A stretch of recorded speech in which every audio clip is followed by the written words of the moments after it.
Hello दोस्तों, नमस्कार। मैं जयश्री चौहान जयश्री एकेडमी में आपका स्वागत करती हूँ। आज हम पढ़ने वाले हैं मानव तंत्र के बारे में। मानव में तंत्र किस प्रकार कार्य करते हैं और ये कितने प्रकार के होते हैं। हमारा जो शरीर होता है वो एक जटिल क्रिया करता है, जटिल तंत्र होता है, मतलब जटिल क्रियाएं होती है इसमें, जिसको समझने के लिए हमें इसको कई भागों में बांटा गया है। अब इसको शरीर को हम पूरा एक साथ तो पढ़ नहीं सकते, इसको क्या करते हैं अलग अलग तंत्रों में बांटकर हम पढ़ते हैं ताकि हमें इस शरीर की क्रिया को अच्छे से समझ सके।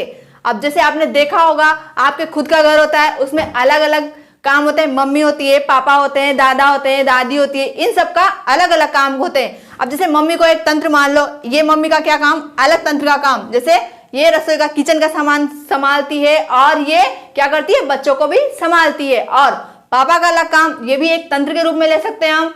उनका अलग काम, जैसे बाहर का काम होता है वो पैसे कमा कर लाते हैं, या फिर कुछ भी काम हो सकता है जो पापा करते हैं, वो एक तंत्र हो गया। दादा दादी का अलग काम, उसको हम अलग तंत्र के रूप में ले सकते हैं। तो इसी प्रकार हमारे जो तंत्र होते हैं वो भी अलग अलग काम करके पूरे हमारे शरीर का जो संतुलन होता है उसको बनाए रखते हैं। एक और उदाहरण के रूप में देख सकते हैं हम इसको। आपने देखा होगा एक विभाग, हमने शिक्षा विभाग के बारे में देखा होगा। एक विभाग होता है ना, उसका क्या काम होता है, विभाग में बहुत सारे कर्मचारी होते हैं। कुछ कर्मचारी पेपर बनाते हैं, कुछ कर्मचारी रिजल्ट देते हैं, कुछ कर्मचारी क्वेश्चन बनाते हैं और उसको जो होती व्यवस्था उसको संभालते हैं। हमारे तंत्र भी, हमारे जो शरीर के जो तंत्र हैं वो भी इसी प्रकार काम करते हैं। जो तंत्र होते हैं बहुत सारे, कोई हमारे भोजन से संबंधित होता है, कोई हमारे तंत्रिका से संबंधित होता है। इसी प्रकार ये सारे तंत्र मिलकर हमारी बॉडी का संतुलन बनाते हैं। जैसे जिस प्रकार हमने उदाहरण से समझा कि एक जो ऑफिस होता है या एक विभाग होता है वो हमारे जो पेपर बनाने की वो जो संतुलन है उसको बनाए रखते हैं कि किस प्रकार हमें रिजल्ट देना है और संतुलन बनाए रखते हैं। उसी प्रकार जो हमारे मानव के तंत्र है वो भी इसी प्रकार कार्य करते हैं। अलग अलग तंत्र मिलकर अलग अलग काम करते हैं और हमारे जो शरीर है उसको चलाते हैं। तो हम इन तंत्रों के बारे में अब आगे डिटेल से अध्ययन करने वाले हैं कि कौन कौन से पाए जाते हैं और कितने होते हैं। आज हम जानेंगे सभी तंत्रों के बारे में कि कौन सा तंत्र क्या काम करता है। मानव शरीर के तंत्र ये पाए जाते हैं। ये तंत्र किस प्रकार कार्य करते हैं, जैसे आपने देखा होगा एक ऑफिस होता है, ऑफिस में सभी वर्कर का अलग अलग काम होता है, किसी वर्कर का क्या काम होता है। इसी प्रकार हमारा शरीर भी एक तंत्र, एक जटिल क्रिया है। इसमें अलग अलग पाए जाते हैं तंत्र जो अलग अलग क्रिया करते हैं, सभी का अलग अलग काम होता है। जैसे देखते हैं हम सबसे पहले पाचन तंत्र। अब पाचन तंत्र क्या काम करेगा, हमारे शरीर में जो हम भोजन ग्रहण करते हैं उसको पचाने का काम करता है ताकि हमारे शरीर को क्या मिल सके, ऊर्जा मिल सके। पचे हुए भोजन से हमें ऊर्जा प्राप्त होती है। इसके बाद हम बात करते हैं श्वसन तंत्र की। श्वसन तंत्र क्या काम करता है, हमारे शरीर में जो हम बॉडी को ऑक्सीजन की आवश्यकता पड़ती है वो किसके अंतर्गत आता है, श्वसन तंत्र, रेस्पिरेटरी सिस्टम के अंतर्गत आता है कि हमें CO2 की कितनी आवश्यकता है, CO2 की कितनी आवश्यकता नहीं है और O2 की कितनी आवश्यकता है। इसके बाद हम बात करते हैं उत्सर्जन तंत्र। अब ऐसा तो है नहीं कि हम खाएंगे और पचाएंगे, इसको निकालना भी तो जरूरी है, वरना क्या होता है हमारे शरीर में ये जमा हो जाएगा और हम मोटे हो जाएंगे। तो ऐसा तो हो नहीं सकता, तो इसको पचाना भी जरूरी है। पचाते कैसे हैं, जैसे हमारे शरीर में जो भोजन को पचने के बाद जो अपशिष्ट पदार्थ बचता है वो मल के द्वारा, मूत्र के द्वारा और पसीने के द्वारा बाहर निकल जाता है। ये सब किसके अंतर्गत आते हैं, हमारे उत्सर्जन तंत्र के अंतर्गत, एक्सक्रीटरी सिस्टम के अंतर्गत। इसके बाद हम बात करते हैं हमारे तंत्रिका तंत्र की, नर्वस सिस्टम की। अब नर्वस सिस्टम के अंतर्गत क्या आएगा, हमारी बॉडी में जो सूचनाएं होती है, किसी भी मस्तिष्क की सूचनाएं होती है वो कहाँ पहुंचती है, मस्तिष्क में पहुंच जाती है। जैसे होता है ना हमारे शरीर में आंखों में रोशनी, हमें आंखें बंद कब करनी है, हमें कोई गर्म चीज को छूने पर हाथ हटाना है, कोई कांटा लगने पर पैर हटाना है, ये सब सूचनाएं मस्तिष्क को कौन पहुंचाता है, तंत्रिका तंत्र के माध्यम से हमारी जो सूचनाएं है वो मस्तिष्क तक पहुंचती है और हमारा शरीर क्रिया करता है। इसके बाद हम कंकाल तंत्र की बात करेंगे। अब कंकाल तंत्र के अंतर्गत कौन क्या आएगा, हमारे शरीर में जो अस्थियां पाई जाती है अर्थात हड्डियां पाई जाती है, उपास्थियां पाई जाती है, वो सब किसके अंतर्गत आती है, कंकाल तंत्र के अंतर्गत आती है। हमारे शरीर में कितनी हड्डियां पाई जाती है, 206 हड्डियां पाई जाती है। इसके बाद बात करते हैं प्रजनन तंत्र, रिप्रोडक्टिव सिस्टम। प्रजनन तंत्र क्या, हमारे शरीर में जो निषेचन क्रिया होती है और जो अंड बनता है पुरुषों में तो बनता है शुक्राणु और महिलाओं में अंड बनता है। वो किसके अंतर्गत आता है? प्रजनन तंत्र के अंतर्गत आता है। उसको हम इसके अंतर्गत पढ़ते हैं। इसके बाद बात करते हैं परिसंचरण तंत्र। अब परिसंचरण, संचरण से क्या मतलब? हमारे संचार से। संचार में कौन आएगा? रक्त का संचरण। हमारी बॉडी में जो सिर से लेकर पैर के अंगूठे तक जो रक्त का संचरण हो रहा है वो कहाँ कहाँ होकर जाता है, कहाँ कितनी आवश्यकता होती है, किस चीज को ले जाता है, ये हमारी बॉडी में पाया जाता है। और हमारी बॉडी में पूरे हर अंग में रक्त पाया जाता है। इसको हम किसके अंतर्गत पढ़ेंगे? रक्त का जो संचार होता है उसको हम पढ़ते हैं परिसंचरण तंत्र के अंतर्गत। इसके बाद अब बात करते हैं अंतःस्रावी तंत्र, एंडोक्राइन ग्लैंड। हमारे शरीर में जो हार्मोन होते हैं वो कैसे सीक्रेट होते हैं? अंतःस्रावी ग्रंथियां और ये सब बहिस्रावी ग्रंथियां, ये किसके अंतर्गत आती है? ये एंडोक्राइन ग्लैंड सिस्टम के अंतर्गत आती है। हमारे शरीर में पाए जाने वाले हार्मोन ये कौन सी ग्रंथि से स्रावित होते हैं, कितने होते हैं, ये सब अंतःस्रावी तंत्र के अंतर्गत आते हैं। इसके बाद बात करते हैं हम पेशीय तंत्र की। हमारी जो मसल्स होती है, जो मांसपेशियां होती है, वो कैसे काम करती है, कहाँ पाई जाती है, कितनी होती है, ये सब किसके अंतर्गत आएगा? मस्कुलर सिस्टम के अंतर्गत आता है। ये हमारे हुए पूरी बॉडी के, मानव के पूरे तंत्र हुए। अभी तक हमने तंत्रों के बेसिक के बारे में हम जान चुके हैं, तो आगे हम इन तंत्रों का डिटेल से अध्ययन करने वाले हैं। और अगर आपको ये वीडियो अच्छी लगे तो वीडियो को लाइक कीजिए, शेयर कीजिए, और अगर आप इस चैनल पर नए हो तो चैनल को सब्सक्राइब जरूर कीजिए और बेल आइकन दबाना ना भूलें, ताकि आपको आगे आने वाली वीडियो का नोटिफिकेशन सबसे पहले मिल सके। आइए दोस्तों, अब हम पाचन तंत्र को गहनता से अध्ययन करते हैं और चित्र के माध्यम से इसको और डिटेल से समझने की कोशिश करते हैं। तो ये है एक मानव का चित्र।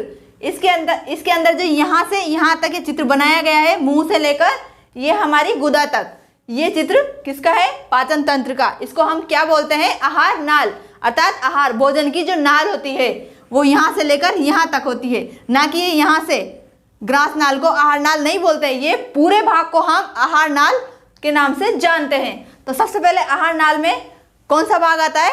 आहार नाल में आता है, यहाँ से मुख से स्टार्ट होता है, क्योंकि भोजन सबसे पहले कहाँ जाता है? मुख में जाता है। तो मुख में जाता है, तो मुख में सबसे पहले क्या दिखते हैं हमें? मुख में एक मांसल होठ दिखाई देते हैं। दरार के समान मुख होता है हमारा मुख कैसा होता है? ये ऐसा दरार के समान होता है। इसमें क्या होते हैं? ये ऊपर और नीचे दो होठ पाए जाते हैं जो मांसपेशियों के बने होते हैं। इसके बाद मुख के अंदर हमें और क्या दिखाई देता है? इसके बाद होठों के बाद क्या दिखाई देता है? दांत दिखाई देते हैं। ये दांत, आइए हम दांत को देखते हैं डिटेल से, ये कैसे काम करते हैं। दांत, सबसे पहले बात करते हैं दांत कितने प्रकार के होते हैं। हमारे मुख में जो दांत पाए जाते हैं वो 4 प्रकार के होते हैं। ये दांत कितने होते हैं? इनकी संख्या होती है, दांतों की संख्या होती है 32। सभी वयस्क मनुष्य में दांतों की संख्या 32 होती है। दांतों की संख्या कितनी होती है? 32। पर ऐसा नहीं है कि सभी में 32 होती है, कुछ में कम भी होती है। क्यों? आइए देखते हैं क्यों कम होती है। क्योंकि ये लास्ट के दांत होते हैं हमारे 2 दांत। दांत 4 प्रकार के होते हैं। दांत कितने प्रकार के?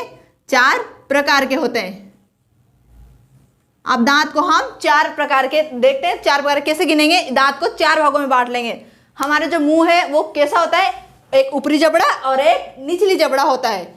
दांत का जो ऊपरी जबड़ा होता है उसके हम आधे हिस्से को लेते हैं, जैसे कि आप यहाँ देख सकते हो, ऊपरी जबड़ा और ये निचला जबड़ा।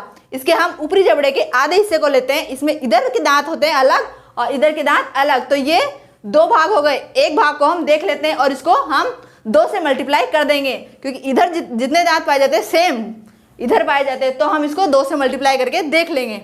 सबसे पहले बात करते हैं हमारे दांत कितने होते हैं। सबसे पहले कितने? 32 दांत होते हैं हमारे। और ये कितने प्रकार के? पहले दांत 4 प्रकार के दांत होते हैं। इनके नाम देख लेते हैं। सबसे पहला कृदंत, कृदंत या कृंतक, इसको इंग्लिश में इंसीजर, इंसीजर। इसके बाद अगला दांत रदनक, रदनक, इसको केनाइन, केनाइन। इसके बाद अग्र चवर्णक, अग्र चवर्णक, इसको बोलते हैं प्री मोलर। Pre molar. अगला चवर्णक, इसको बोलते हैं मोलर। अब इनकी संख्या देख लेते हैं। ये जो कृदंत दांतों की संख्या होती है, इनकी संख्या कितनी होती है? 2। यहां हम एक पार्ट की बात कर रहे हैं, ऊपरी जबड़े के एक साइड के पार्ट, एक भाग की बात कर रहे हैं। तो एक पार्ट में कितने होते हैं ये कृदंत दांत? 2। और रत्नक की संख्या 1 और अग्र चवर्णक की 2 और जो चवर्णक होते हैं वो 3। अब क्या होता है ना कि कुछ व्यक्तियों में या वयस्क व्यक्तियों में ये जो 32 दांत होते हैं वो कम क्यों होते हैं? क्योंकि ये जो लास्ट के दांत मोलर दांत होते हैं, इनको हम बोलते हैं, वो जो दांत है ना बूढ़े वो बाह्य दांत, वो डाढ़ होती है ना, एक वो डाढ़ निकलती है लास्ट में 20-21 साल में, किसी में जल्दी निकल जाती है 18-17 में। तो ये सब में अलग अलग कंडीशन में निकलती है। तो इनकी संख्या के कारण इनकी संख्या में, टोटल संख्या में परिवर्तन हो जाता है। तो किसी में 30 होते हैं, किसी में 28 होते हैं या किसी में 32 भी होते हैं पूरे। तो आप खुद देख लेना आप में कितने दांत है, अपने हाथ को देखना कि कितने दांत होते हैं आपके अंदर। तो ये हम देखते हैं पहले कृदंत दांत क्या काम करते हैं। ये भोजन को तोड़ने का, टुकड़ों में बांटने का काम करते हैं। इसके बाद ये केनाइन दांत क्या करते हैं? ये भोजन को चीरने फाड़ने का काम करते हैं। और ये अग्र चवर्णक, इनका नाम चवर्णक क्यों रखा गया है? च से हम चबाने से ले लेते हैं। तो ये भोजन को चबाने का काम करते हैं और चवर्णक भी यही काम करते हैं। तो ये दांत कितने हो गए? 2, 1, 2 और 3। ये एक साइड के दांत हुए 3, 2, 5, 6, 7, 8 हो गए। तो 8 तो एक साइड के हो गए। इसको 2 से मल्टीप्लाई करेंगे तो कितने हो जाएंगे? ये हो जाएंगे 16। तो ऊपरी जबड़े के 16 और निचले जबड़े के 16 हो गए। तो कितने हो गए? 32 दांत हो गए। 16 + 16, तो ये टोटल दांत हो गए हमारे 32। अब जैसे होता है ना किसी में रत्नक दांत, ये कृदंत दांत तो सब में होते हैं लगभग। ये चबाई भोजन को 2 टुकड़ों में तोड़ने का काम करते हैं। अब ये रत्नक दांत, ये केनाइन दांत होते हैं, ये किसी मतलब बिल्ली जनजाति होती है, बिल्ली जाति के जो जानवर होते हैं या फिर हम जीव से ले लेते हैं, उनमें ये इनका विकास बहुत ज्यादा होता है। देखा होगा आपने, तभी तो वो मांस को कैसे चीर फाड़ देते हैं, क्योंकि उनमें इनका विकास ज्यादा होता है। ये ज्यादा नुकीले होते हैं, इनकी सहायता से ही वो भोजन को चीर फाड़ करते हैं। और ये बाकी मनुष्य में तो नॉर्मल होते ही है कि इनमें कृदंत दांत से भोजन को क्या करते हैं? 2 टुकड़ों में तोड़ेंगे और रत्नक से भोजन को चीरेंगे फाड़ेंगे। पर उनकी तरह नहीं, बिल्ली जनजाति करती है ना। बिल्ली जनजाति के अंतर्गत कौन आएगा? भेड़िया आ जाएगा, शेर, चीता, ये सब बिल्ली जनजाति के अंतर्गत आएंगे। बिल्ली जनजाति में जो रत्नक दांत होते हैं वो ज्यादा विकसित होते हैं। इस प्रकार हमने देखा दांत 32 होते हैं। इसके बाद अगला देखते हैं हम, दांत के बाद क्या आएगा? जीभ। मुख में एक क्या पाया जाता है? जीभ। जीभ कैसी संरचना होती है? जीभ में हड्डी या अस्थि नहीं पाई जाती, वो क्या होती है? एक मांसल संरचना होती है जो आगे के भाग से, तो जैसे ये जीभ होती है, हमारा मुख हुआ, मुख में जीभ आगे का भाग से तो स्वतंत्र होती है और पीछे के भाग से जुड़ी होती है। आगे के भाग होता है ना, जब भी तो हम जीभ को हिला पाते हैं ना, तो आगे से ये स्वतंत्र होती है और पीछे के भाग से जुड़ी होती है। अब जीभ का क्या काम होता है? जीभ हमें क्या देती है? स्वाद कलिकाएं, मतलब स्वाद के बारे में हमें बताती है। कहाँ पाई जाती है इसकी स्वाद कलिकाएं? तो सबसे आगे वाला हिस्सा देखा होगा आपने जीभ का, सबसे आगे वाला हिस्सा, ये क्या काम करता है? ये मीठे स्वाद को बताता है। तो जीभ का अग्रभाग होता है, ये हमारी जीभ का जो अग्रभाग होगा, जीभ का अग्रभाग, ये क्या बताएगा हमें? मीठे स्वाद की पहचान कराता है। किसकी? मीठे की पहचान कराता है। और जो हमारी जीभ है उसके पार्श्व भाग अर्थात साइडों में जो ये पार्ट रहेगा, ये किसका? खट्टे का कराएगा। पार्श्व भाग ये हमें कौन से स्वाद का पता लगाता है? खट्टे स्वाद का, खट्टे स्वाद का पता लगाता है। उसके बाद जो जीभ का अंतिम अर्थात जो जहां से जुड़ा होता है यानी पश्च का भाग, वो हमें क्या बताता है? कड़वे स्वाद का पता बताता है कि कोई भी भोजन हम जिसे ग्रहण कर रहे हैं ये कड़वा है, मीठा है या खट्टा है, ये कड़वे स्वाद को बताता है। तभी तो हम किसी चीज को चखते हैं, वो आगे के हिस्से से देखते हैं ना, उंगली को चखने के लिए हम उंगली में लेकर जीभ पे लेते हैं, अगर वो मीठा होगा तो हमें आगे से पता चल जाता है। इसके बाद अब जीभ हो गया, जीभ में क्या करेंगे, इसके बाद हमारे मुंह में एक जो ये पाई जाती है लार ग्रंथियां, कितनी होती है ये मुंह में लार ग्रंथियां, 3 प्रकार की लार ग्रंथियां पाई जाती है। कहाँ कहाँ पाई जाती है ये लार ग्रंथियां, करती क्या है, जो भोजन होता है ना उसको लार छोड़ती है ताकि भोजन अच्छे से घुल मिल जाए उसमें, मतलब अच्छे से पाचन क्रिया हो सके, क्योंकि पाचन क्रिया कहाँ से स्टार्ट हो जाती है, हमारे मुख से स्टार्ट हो जाती है। तो ये लार ग्रंथियां कहाँ कहाँ पाई जाती है, सबसे पहले तो ये लार ग्रंथियां हमारी जो ये कान होते हैं यहाँ पाई जाती है, कान के यहाँ पाई जाती है। देखा होगा आपने कभी कभी भोजन करते करते हमारे यहाँ कान दर्द करते हैं या फिर कुछ झंझनाहट सी होती है ना, ये इस ग्रंथि के कारण होती है। इसे कहते हैं पैरोटिक ग्लैंड, पैरोटिक ग्लैंड।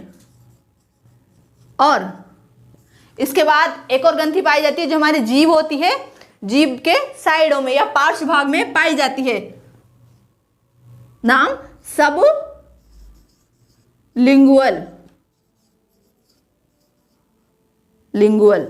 इस ग्लैंड का नाम सब लिंगुअल ग्रंथि। ये जो जीवा के दोनों तरफ पाई जाती है इसका नाम सब लिंगुअल ग्लैंड। और अगली ग्रंथि होती है जो हमारा निचला जबड़ा होता है इसके साइडों में पाई जाती है, उसका नाम सब मैग्जिला, सब मैग्जिला ग्लैंड, सब मैग्जिला या सब मैग्जिलल ग्लैंड। ये 3 प्रकार की लार ग्रंथियां हमारे मुंह में पाई जाती है, पैरोटिक ग्लैंड, सब लिंगुअल ग्लैंड और सब मैग्जिला ग्लैंड। ये 3 प्रकार की लार ग्रंथियां पाई जाती है। और लार ग्रंथियों में, लार में हमारे क्या होते हैं, 3 प्रकार के एंजाइम भी पाए जाते हैं जो हमारे भोजन को पाचन में सहायता करते हैं। कौन कौन से, ये पहला होता है ट्रिप्सिन, दूसरा लाइसोजाइम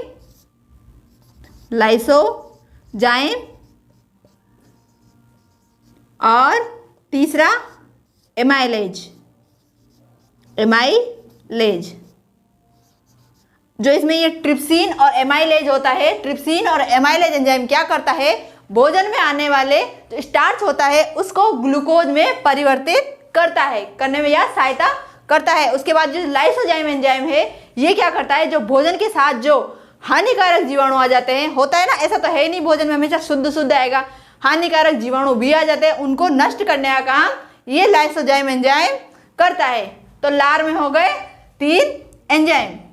इसके बाद अगला मुंह में कहाँ जाएगा, ये मुंह से भोजन यहाँ हो गया, और मुंह में जो भोजन होता है वो अगला कहाँ जाता है, ये ग्रसनी में होता हुआ जाता है, ग्रसनी में, यहाँ से ये भोजन जाएगा ग्रसनी में। अब ग्रसनी में जो भोजन जाता है उसको हम क्या कहते हैं, यहाँ पे भोजन रहता है उसको हम बोलस के नाम से जानते हैं, क्योंकि ये भोजन इकट्ठा तो होता नहीं है, ये क्या होता है, छोटे छोटे टुकड़ों के रूप में गोल गोल बन जाते हैं, तो इसको हम बोलस नाम से जानते हैं।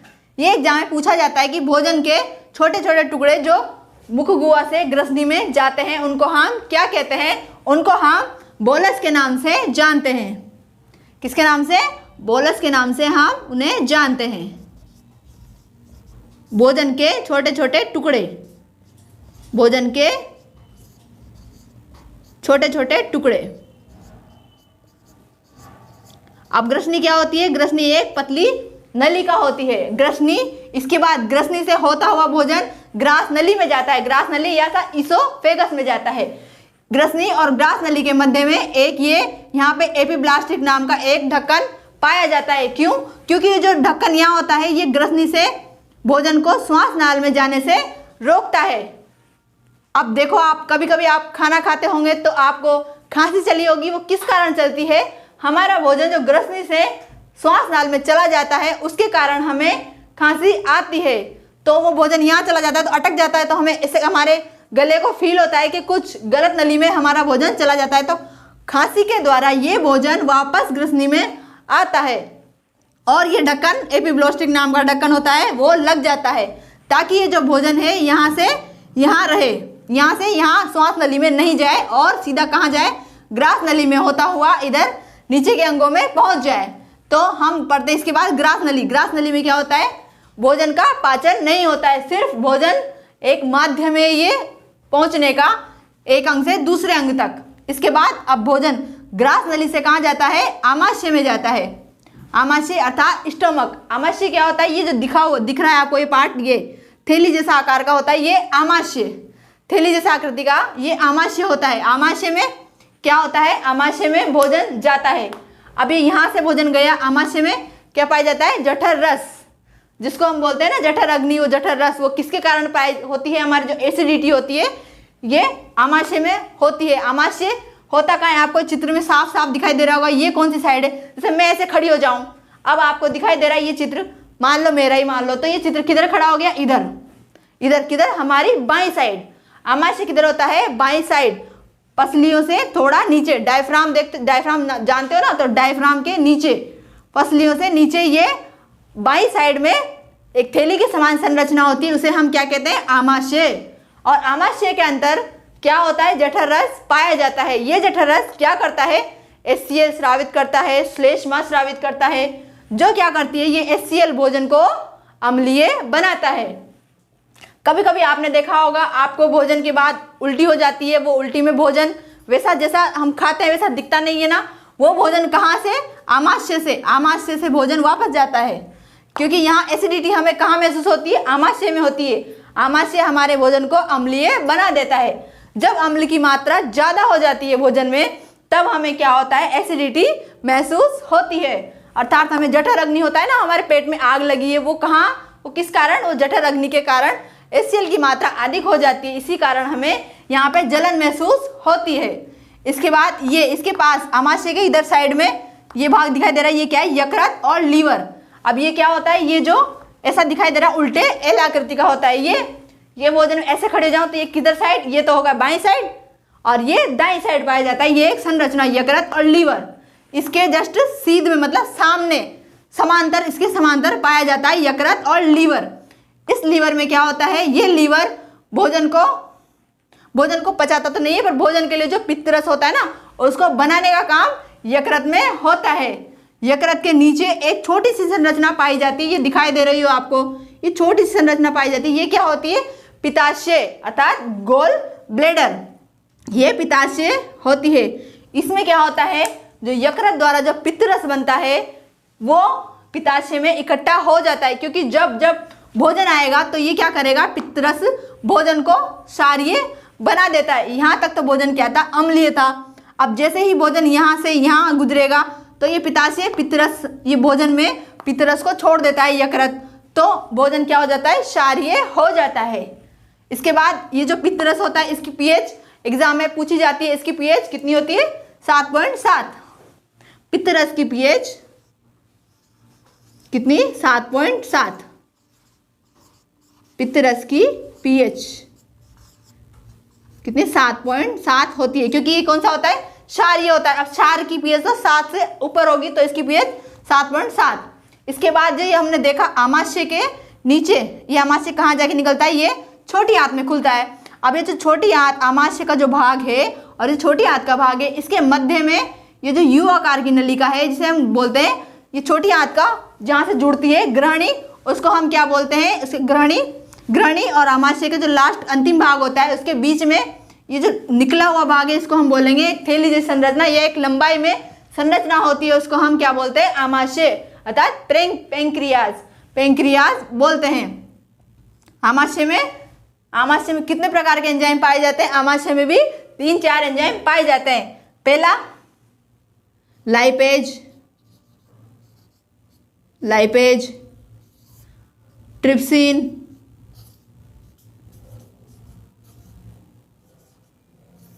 माल्टेज या माल्टोज।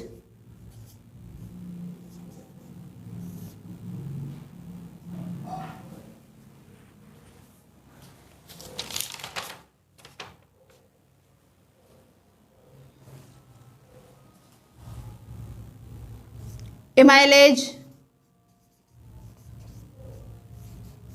ये एंजाइम पाए जाते हैं। ये क्या करते हैं, भोजन में जो एंजाइम होते हैं, जो भोजन में क्या काम करते हैं, जो भोजन होता है उसमें से ये ट्रिप्सिन होता है, ये तो पाचन करता है, प्रोटीन का पाचन करता है, इसका प्रोटीन का पाचन करता है।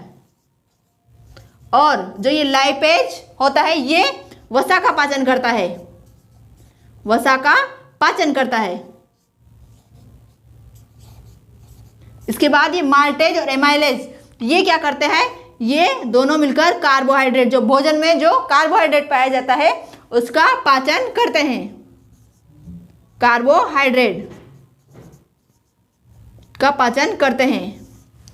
और इसके बाद जो अग्नाशय होता है, इससे एक रस स्रावित होता है, अग्नाशय रस, उसमें सब एंजाइम पाए जाते हैं। अब अग्नाशय रस है, उसकी भी पीएच होती है, क्योंकि क्वेश्चन आता है एग्जाम में, अग्नाशय रस की पीएच होती है, अग्नाशय रस की पीएच होती है, ये भी क्षारीय होता है, तो इसकी पीएच भी क्षार की होगी, 7 से ऊपर होगी, तो कितनी इसकी होती है 7.5 से 8.3, लगभग इतनी मानी जाती है इसकी पीएच, इतनी होती है अग्नाशय रस की पीएच।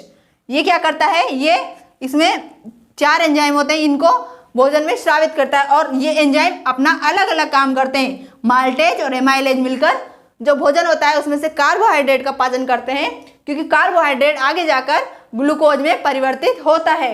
इसके बाद जो ट्रिप्सिन एंजाइम होता है वो भोजन में से प्रोटीन का पाचन करता है, और लाइपेज होता है उसमें से, ये लाइपेज क्या काम करता है, भोजन में से वसा का पाचन करता है। इसके बाद आपने सोचा होगा कि 3 का पाचन होता है, बाकी का क्यों नहीं होता, बाकी का पाचन, क्योंकि ये जो कार्बोहाइड्रेट, प्रोटीन और वसा है, उनके अणु क्या होते हैं, जटिल होते हैं, क्योंकि हम देखते हैं कि भोजन का जो पाचन होता है, पाचन क्या करता है, जो भोजन के जटिल अणु होते हैं उसको सरल अणु में तोड़ने का काम करता है। और इसके अलावा, इन तीनों के अलावा जो हमने पढ़े भोजन के जो अवयव हैं, कौन कौन से, जल बचा, खनिज लवण बचा, ये क्या होते हैं, ये पहले से सरल अणुओं में रहते हैं, तो इनको डायरेक्ट पाचन या डायरेक्ट अवशोषित कर लिया जाता है। अब जल होता है, भोजन में आएगा, जल भी साथ में आता है, तो भोजन में से जल को डायरेक्ट या सीधा ही अवशोषित कर लिया जाता है, क्योंकि वो पहले से सरल अणुओं में रहता है। क्योंकि हम पानी पीते हैं, उसमें पाचन करने की आवश्यकता नहीं होती, वो सीधा अवशोषित हो जाता है, परंतु कार्बोहाइड्रेट होता है, उसको पाचन करने की आवश्यकता होती है, क्योंकि ये जटिल अणु होते हैं। इसके बाद भोजन यहाँ से यहाँ चला गया, और ये होता है ना जो बड़ी आंत, इसके बाद कहाँ चला गया, छोटी आंत में, भोजन इसके आमाशय से सीधा छोटी आंत में चला गया। छोटी आंत में क्या होता है, ये छोटी आंत सबसे, आहार नाल का सबसे लंबा भाग होती है ये छोटी आंत। क्वेश्चन आता है कि सबसे लंबा भाग कौन सा होता है, इसकी लंबाई क्या होती है, छोटी आंत की जो लंबाई होती है ये होती है 6 मीटर, और छोटी आंत की जो चौड़ाई होती है वो 2.5 सेंटीमीटर। इसकी लंबाई तो होती है 6 मीटर, लगभग मान सकते हैं लंबाई लगभग 6 मीटर होती है, और चौड़ाई होती है 2.5। छोटी आंत यहाँ से स्टार्ट होती है, और यहाँ दिख रही है ना आपको गोल गोल उलझी हुई, ये उलझी इसलिए होती है क्योंकि बहुत लंबी होती है। अगर ये लंबी की लंबी रहेगी तो ऐसे हम कितने फिट के हो जाएंगे, फिर इससे तो ये उलझी हुई रहती है, इस कारण हमें दिखाई छोटे से भाग में आ जाती है। और ये लंबी, अगर हम इसको सुलझाएं या लंबी करके देखें तो कितनी होगी, 6 मीटर। आपने कभी कभी देखा हो, तो कभी कभी वीडियो में देखा हो, कहीं मोबाइल में देखा होगा ना, और कई सारी जगह पे कि ये जो उलझी हुई संरचना होती है, मांसल संरचना, ये पाइप के जैसे दिखाई देती है ना हमें, तो ये संरचना उलझी हुई, ये कौन सी होती है, छोटी आंत, सबसे लंबी संरचना होती है। ये संरचना 3 भागों में बटी होती है। कौन कौन से, छोटी आंत को हमने 3 भागों में बांटा, कौन कौन से, सबसे पहला भाग ग्रहणी, सबसे पहला भाग ग्रहणी, ये 3 भागों में बांटा हमने इसको। सबसे पहला ग्रहणी, इसको बोलते हैं ड्यूडेनम, ड्यूडेनम। इसके बाद अगला जेजुनम, जेजुनम, इंग्लिश में जेजुनम ही बोलते हैं, जेजुनम। इसके बाद तीसरा इलियम, इलियम। ये इसके छोटी आंत के 3 भाग हुए। अब ये ग्रहणी होती है, ग्रहणी किससे जुड़ी होती है, सीधा आमाशय से जुड़ी होती है। और जो मध्य का भाग होता है जेजुनम, ये छोटी आंत का मध्य का भाग होता है, लास्ट ये अंतिम भाग होता है, ये जो बड़ी आंत के साथ जुड़ता है उसे हम कहते हैं इलियम। और ये ग्रहणी होती है, ग्रहणी की लंबाई कितनी होती है, इसकी टोटल लंबाई तो हमने देख ली 6 मीटर, और जो ग्रहणी की लंबाई होती है ये लगभग 25 सेंटीमीटर होती है, लगभग मान सकते हैं हम 25 सेंटीमीटर होती है। इसके बाद यहाँ से इलियम इसका अंतिम पार्ट है, जो किससे जुड़ता है, बड़ी आंत से जाकर जुड़ता है। अब ये यहाँ से इलियम बड़ी आंत से जुड़ेगा, ये यहाँ पे। इसके बाद आ गया हम बड़ी आंत। ये क्या होती है, ये संरचना, इसकी संरचना उल्टे यू जैसी दिख रही है ना आपको, उल्टे यू जैसी आकृति होती है। ये संरचना उल्टे यू जैसी होती है और जो छोटी आंत होती है उसको घेरे रखती है, छोटी आंत को घेरे रखती है और इसके इलियम भाग से जुड़ी होती है ये संरचना। बड़ी आंत को 3 भागों में बांटा गया है, कौन कौन से, कोलन, सीकम और रेक्टम। बड़ी आंत को भी 3 भागों में बांटा गया है, इसको हम देख लेते हैं। यहाँ पर ये जो बड़ी आंत है यहाँ पे लिख देती हूँ मैं लार्ज इंटेस्टाइन, इसको भी 3 भागों में बांटा गया है, 3 भागों में बांटा गया है, कोलन, सीकम और रेक्टम। जो ये सीकम भाग होता है, इससे क्या होता है, ये जो सीकम भाग होता है यहाँ से एक संरचना, गुंडी जैसी संरचना मान लो निकली होती है यहाँ से, इसको हम क्या बोलते हैं, अपेंडिक्स बोलते हैं, अपेंडिक्स। ये क्या होती है, हमारे मनुष्य में या मानव में, हमारे में अपेंडिक्स एक क्या होती है, अवशेषी संरचना होती है। ये कुछ भी काम नहीं आती है। आपने सुना होगा कि कभी कभी उसका तो अपेंडिक्स का ऑपरेशन हुआ है। ऑपरेशन कैसे होता है, कभी कभी क्या होता है, ये जो अपेंडिक्स होती है बहुत छोटी सी होती है, परंतु किसी पोषण के कारण या किसी कारणवश ये बड़ी हो जाती है। तो हमें क्या होता है, बड़ी होती है तो हमें ये इसके पाचन में असावधानी अर्थात जैसे रुकावट करती है ना, ये बाधाएं पहुंचाती है, तो इसके कारण इसको ऑपरेशन करना पड़ता है और ऑपरेशन से निकालना पड़ता है। तो हम उसे कहते हैं फिर अपेंडिक्स का, उसके तो अपेंडिक्स का ऑपरेशन हुआ है। ये हमारे कुछ भी काम नहीं आती है, एक तरह से मान सकते हैं हम ये अवशेषी अंग के रूप में है, अवशेषी अंग के रूप में जो हमारे कुछ भी काम नहीं आती है। और जो कोलन वाला भाग है ये इलियम से जुड़ा होता है, इलियम से जुड़ा होता है। और रेक्टम को हम लेते हैं यहाँ मलाशय से, अर्थात गुदा से जुड़ा होता है। ये अंतिम बड़ी आंत का अंतिम भाग गुदा से जुड़ा होता है।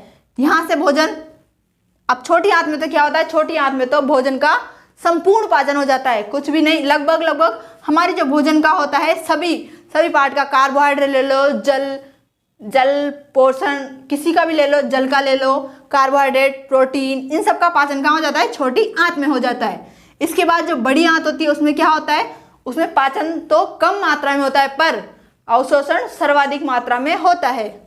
ऐसा नहीं कि छोटी आंत में अवशोषण नहीं होता, छोटी आंत में भी अवशोषण होता है, क्योंकि क्या, छोटी आंत में जो ये इसकी नली होती है, इसके बीच में छोटे छोटे उभरे हुए इससे पाए जाते हैं, ये इन्हें हम क्या बोलते हैं, रसांकुर, अर्थात रोम से संरचना पाई जाती है, जो क्या करती है, अगर जैसे किसी संरचना ऐसी सीधी रेखा है, अब इस सीधी रेखा में कोई भी चीज अवशोषित होगी तो वो कहाँ अवशोषित होगी, इस पे। परंतु अगर इस सीधी संरचना पे ऐसी रोम जैसी संरचना पाई जाएगी तो अब अवशोषण की सतह बढ़ेगी नहीं बढ़ेगी, आप देख सकते हो। पहले तो क्या हो रहा था, यहाँ अवशोषित हो रही थी, अब इसकी संरचना ये अवशोषित सतह से हम कह सकते हैं बढ़ गई, ये ऐसी। अब अवशोषण यहाँ होगा, यहाँ भी होगा, तो ये सब जगह होगा, तो इससे क्या होगा, अवशोषण की सतह बढ़ गई है। तो ये रसांकुर जो इसमें छोटी आंत में पाए जाते हैं, ये भोजन में जो अवशोषण के जो तत्व होते हैं उनकी सतह को बढ़ाते हैं। तो अब हमने देखा इसका अवशोषण, इसमें क्या होता है, सारे अवशोषण हो गए। अब बाकी बचा जल का सबसे ज्यादा अवशोषण कहाँ होता है, इसमें बड़ी आंत में होता है, बड़ी आंत में जल का सबसे ज्यादा अवशोषण होता है। हमने देखा इसके द्वारा। अब मलाशय में भोजन आ गया, क्योंकि यहाँ तक लगभग सब पाचन हो गया। अब क्या बचा, सिर्फ अपशिष्ट पदार्थ मलाशय से द्वारा यहाँ गुदा से होते हुए बाहर उत्सर्जित हो जाते हैं, क्योंकि अब तो वेस्टेज माल सब तो चूस लिया है, भोजन में से होता है ना, सारे पदार्थ निकाल लिए, सारे काम के पदार्थ जो भी हमारी बॉडी को चाहिए होते हैं उसमें सारे पदार्थ निकाल लिए, और जो अपशिष्ट पदार्थ बचे वो गुदा के द्वारा मल द्वार से बाहर निकल जाते हैं। अब हम देखते, अब एक बार इस चित्र को एक बार फिर से देख लेते हैं कि हमने क्या क्या पढ़ा इसके बारे में। तो हमने देखा सबसे पहले मुख, भोजन का क्या होता है, मुख में सर्वप्रथम पाचन कहाँ होता है, मुख गुहा में दांत पाए जाते हैं, जिनका ये दांत कितने होते हैं, ये दांत का सूत्र। अगर दंत सूत्र की बात करें हम, तो दंत सूत्र कैसे लेते हैं, ये दंत सूत्र, दंत सूत्र होता है, दंत सूत्र पूछा जाता है एग्जाम में। दंत सूत्र को हम लेते हैं 21, 23, ये होता है हमारा दंत सूत्र, क्योंकि ये इंसिजर दांत 2, केनाइन 1, प्रीमोलर 2 और मोलर 3, तो हम दंत सूत्र को हम 21, 23 से लेते हैं। इसके बाद अगला लार आ गया, लार ग्रंथि पाई जाती है, ग्रसनी से भोजन होता हुआ ग्रास नली में जाता है, फिर आमाशय में जाता है, अम्लीय हो जाता है। इसके बाद फिर यहाँ से भोजन अग्नाशय में, अग्नाशय के माध्यम से और पित्त के माध्यम से, जो पित्ताशय में होता है वो उसके माध्यम से क्षारीय हो जाता है। और एक बात और, जो ये यकृत होता है, यकृत क्या करता है, रक्त में से क्या करता है, ये बिलिरुबिन एक वर्णक होता है उसको ग्रहण करता है। अगर ऐसा होता है कि इसने यकृत ने मानो किसी कारणवश हमारे लीवर ने काम नहीं किया, तो क्या होता है, ये यकृत जो होता है ये बिलिरुबिन वर्णक को अवशोषित नहीं करेगा, क्योंकि ये काम नहीं करेगा तो वर्णक को अवशोषित भी क्यों करेगा, रक्त से बिलिरुबिन वर्णक को अवशोषित करता है। अगर इसने वर्णक अवशोषित नहीं किया तो हमारे रक्त में बिलिरुबिन की मात्रा सर्वाधिक हो जाएगी और पूरी बॉडी में रक्त के माध्यम से बिलिरुबिन वर्णक फैल जाएगा। तो बिलिरुबिन वर्णक क्या होता है, एक पीला वर्णक होता है, तो हमारा शरीर पूरा पीला पड़ जाता है और हमें कौन सा रोग हो जाता है, पीलिया रोग हो जाता है। तभी तो कहते हैं ना कि पीलिया रोग में, यहां लिख देती हूं मैं, क्वेश्चन आता है कि पीलिया रोग में कौन सा अंग प्रभावित होता है, तो इसका आंसर हमें लगाना है पीलिया रोग में कौन सा अंग प्रभावित होता है, कौन सा अंग प्रभावित होता है, प्रभावित, तो कौन सा होगा, यकृत, यकृत या लीवर, यकृत या लीवर अंग प्रभावित होता है। देखते हैं ना, हम कभी कभी क्वेश्चन पूछ लेते हैं, अधिकतर क्वेश्चन किस रोग में कौन सा अंग प्रभावित होगा, जैसे कभी कभी पूछते हैं एक रोग आता है मलेरिया, अब मलेरिया में कौन सा अंग प्रभावित होगा, उसमें आंत, तो हम देखते हैं मलेरिया, मलेरिया में कौन सा अंग प्रभावित होगा, आंत, आंत प्रभावित होगा, आंत, छोटी आंत, आंत में भी कौन सी, छोटी आंत, छोटी आंत। तो ये पीलिया वर्णक किससे संबंधित है, पीलिया रोग ये पाचन क्रिया से संबंधित है, तो इसमें कौन सा अंग प्रभावित होगा, यकृत। इसके बाद हमने देखा अगला, ये पित्ताशय से होता हुआ पित्तरस, अग्नाशय से भी, अग्नाशय से अग्नाशय रस आ गया, एंजाइम हो जाएंगे अग्नाशय के, पाए जाते हैं वो। इसके बाद भोजन छोटी आंत में होता हुआ बड़ी आंत में जाता है, यहाँ से पूर्ण अवशोषित हो जाता है और हमारे भोजन में इन सब भोजन के जो अवयव होते हैं उनका पाचन हो जाता है और जो लास्ट में अपशिष्ट पदार्थ बचते हैं वो गुदा के माध्यम से बाहर निष्कासित कर दिए जाते हैं। तो आपको ये सारी चीज़ समझ में आ गई होगी, मैं आशा करती हूँ कि ये समझ में ज़रूर आई होगी आपको ये वीडियो और आपको अच्छी भी लगी होगी। और शायद अगर आपको कुछ लेक्चर में समझ में नहीं आया हो तो कमेंट सेक्शन में आप मेरे से पूछ सकते हैं। और ये वीडियो अगर आपको अच्छी लगे तो वीडियो को लाइक करें, शेयर करें और अगर आप चैनल पर नए हो तो चैनल को सब्सक्राइब जरूर करें और बेल आइकन दबा दें ताकि मेरी आगे आने वाली क्लासों के बारे में मैं आपको सबसे पहले नोटिफिकेशन मिल सके। थैंक यू वीडियो को पूरा देखने के लिए। Thanks for watching.